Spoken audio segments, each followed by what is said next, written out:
வணக்கம். மகாசக்தி மாசாணி அம்மன் கோயில் தலைமை கருத்தா செந்தில் மாசாணி பேசுகிறேன்.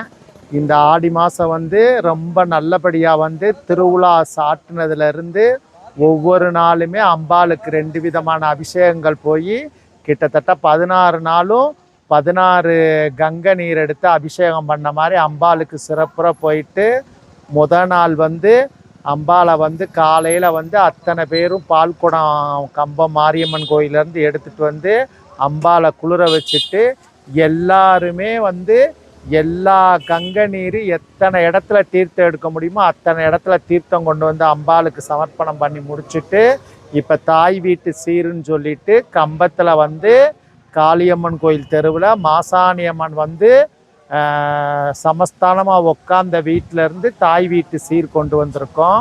கொண்டு வந்துட்டு ஏன்னா இதெல்லாம் மக்களை பற்றி நம்ம சொல்லியே ஆகணும். சென்னையிலேருந்து மாசாணி அம்மனுக்காண்டியே இங்கே வீடு வாங்கி எல்லாம் பண்ணவங்க அவங்க முன்னாடி எல்லா சீர்வரிசை வச்சு முடிச்சுட்டு அதே மாதிரி இன்னிசை நிகழ்ச்சி மாதிரி ராதிகான்றவங்க பாட்டெல்லாம் பாடி அம்மாவை கரகோசம் எழுப்பி சீர்வரிசை வந்துக்கிட்டு இருக்கு. இனி அத்தனை சீர்வரிசைகளையும் அம்பாள் முன்னாடி வச்சு பூஜை பண்ணிட்டு இரவு 9 மணிக்கு மயான பூஜை சிறப்புற நடக்க இருக்கு. யாரெல்லாம் நம்மளால முடியுமோ அவங்கெல்லாம் இதில் கலந்துக்கிங்க. அதாவது மாசாணி அம்மன் திருவிழான்னு சொல்கிறத விட ஒரு தாய் வீட்டு திருவிழானே இதை சொல்லலாம். இதில் பாடுபட்ட மக்கள் பல பேரை சொல்லணும்.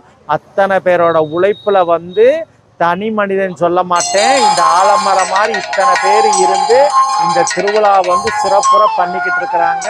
அவங்க எல்லாத்துக்குமே மாசாணி அம்மனோட ஆசீர்வாதம் கண்டிப்பாக கிடைச்சிக்கிட்டே இருக்கு. இனிமேலும் கிடைக்கும் அப்படின்ற நம்பிக்கையில் இந்த உரையை சொல்லிக்கிட்டே இருக்கேன். அனைவரும் கலந்துக்கிங்க. நன்றி, வணக்கம்.